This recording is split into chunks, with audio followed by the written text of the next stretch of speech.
My name is Yazan Al-Bawoui. I'm from Palestine. I've been here I moved here 2 years ago. I'm senior.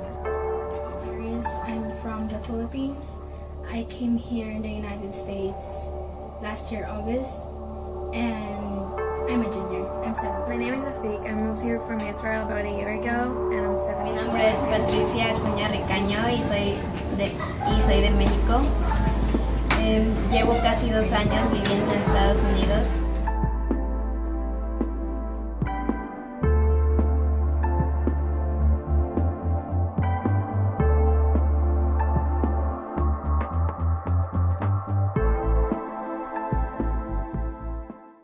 They all help us to learn English, more English. Definitely yes. It helped me because the words that I don't know, taking tests, instructing,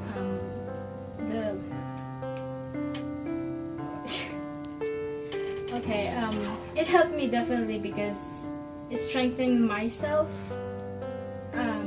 Even though I am not an American, it helped me to speak up to other people, to understand them. It definitely helped me to progress more with my English and in general. I personally am not gonna go to college probably, but they do, and they help you. They prepare you for life later, like how to manage yourself to do stuff that you originally didn't know how to do. So yeah. 4. So you have to act like it. How do you act 4? No. You have to act it out to them, not to me. Is that, no. So his adjective is poor, right? He is poor. Can you act poor? How do you act poor? I believe that our ESL program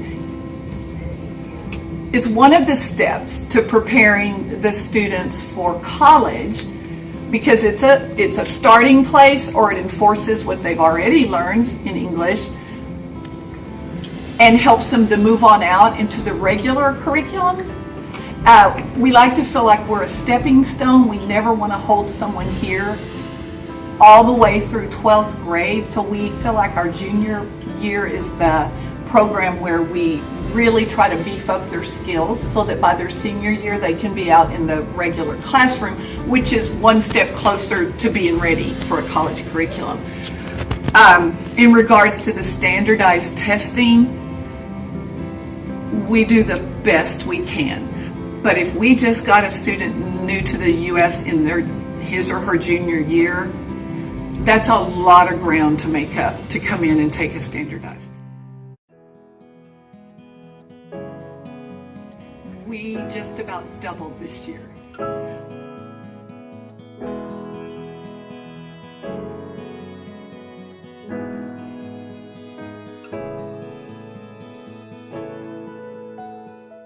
Plano Senior High School, I am thrilled that we have ESL classes just to get their language up.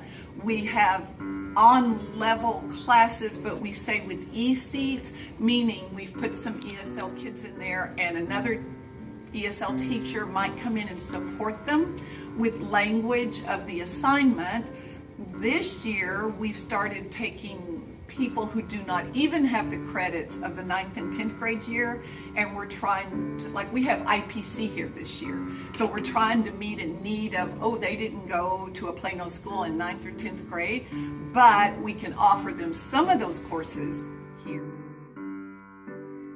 It is totally voluntary. So at any point, an ESL student might say, I'm feeling really good and strong, and I'm going to deny services. And we could try to convince them if we do not think that student is prepared. The language and is one of the main difficulties. And did they come here literate on grade level from their own country? Or did they come here with gaps in their education and all of a sudden because of their age they're put in an 8th or 9th grade class? yet maybe their education stopped at 5th or 6th grade. So there's this gap, and how do you quickly fill that when there's a language barrier? So that's a big difficulty. Do things get better? I think there will always be challenges coming through our public school system, and one of those big ones is the standardized testing for these kids.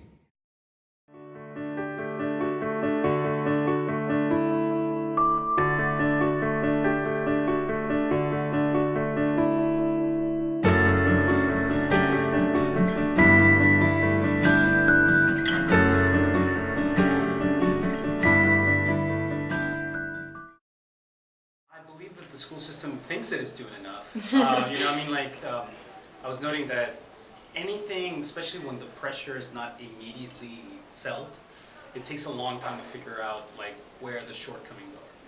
So we're working on it. We're always figuring out new ways to help students. But one of the things that we've noticed is that the ESL or international population tends to settle in academically even more so than students that have been brought up here already.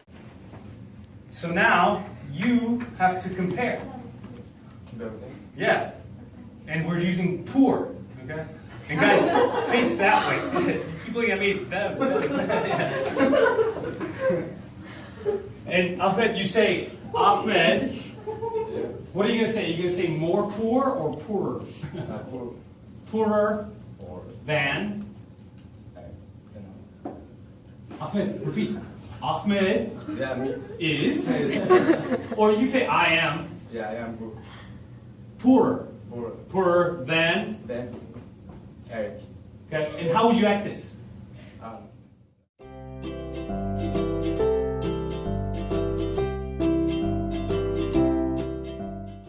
Eric, you act poor. Just yeah. All right, Ahmed, now you act poorer than him. Poorer than me? Poorer than him, yes.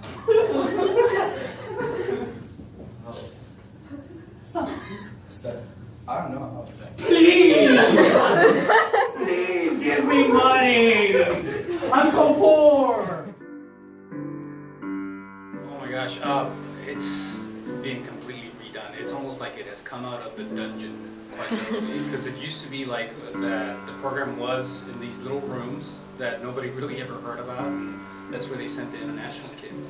And now it's become more of an integrated program where students really do participate in full English classrooms with minimal in-class support, I would say. So it's become more engaged into regular academics rather than something like special ed.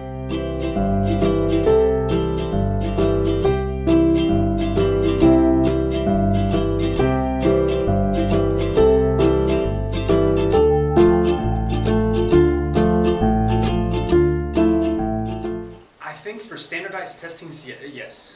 There's certain test-taking strategies that students can learn to cope with, and also we teach them how to decipher the language, to really dig into what's important in order to be successful in those standardized tests. Now, unfortunately for SAT and ACT type of tests that are more aptitude-based, those are difficult, and it just takes a long time to get the language proficiency that you really need to be successful.